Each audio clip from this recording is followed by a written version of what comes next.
The Town Hall site received its blessing this morning, with construction for the restoration project set to begin this month.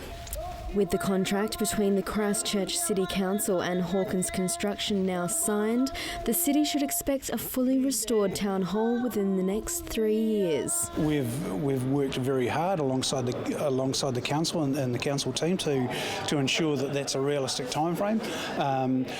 Sure that that's going to be tested at times, but when we work together in a collaborative environment, we meet those challenges head on, as I say, and manage and understand those risks to not only budget but also timeframes. A total of $127.5 million has been budgeted for the project, with $68.9 million funded by an insurance payout and the remainder through ratepayers' contributions.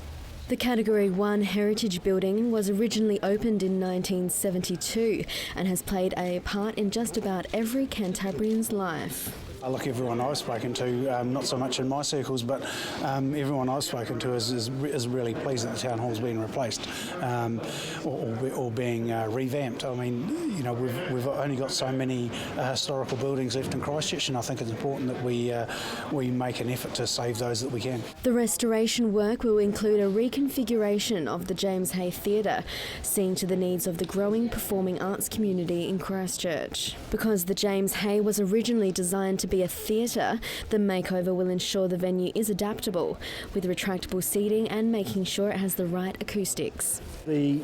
Prior to the earthquakes, the city really didn't have a space that provided sort of a mid-sized symphonic venue, and it didn't really have a flat floor venue for gigs. And I think by repurposing the James Hay, we're filling a gap in the market. He says that not only would the revamp of the theatre be vital in securing out-of-town acts, but provide a good learning arena for local groups. I think that will attract gigs from out of town, but also provides the opportunity for the local groups, local acts to grow, come into a space like this, cut their teeth on performances, with a crowd of 1,000, and grow onto the world stage. So, we've got some fantastic acts locally that, if we can give them the opportunity, it'll be great for the city. Peter says that they were focused on creating the right facilities for the people of Christchurch. What we looked at very closely is what does the city need, and what's the most cost-effective way to provide it. And when we looked at the analysis, the sensible solution was to retain the town hall. It's got some wonderful spaces in it that arguably we couldn't have afforded to replace with new buildings. Late last month, the council decided to vote unanimously to have the town hall saved, all apart from one councillor. Councillor Jamie Goff was concerned about the costs escalating and other issues, including asbestos and ground problems. So the worst possible thing that you could ever do in a decision-making role is to not make a decision. So in the event that the full restoration option is passed, then I back the collective decision. I'm part of a governance group, and when we make a decision, whatever the outcome of that is, I own.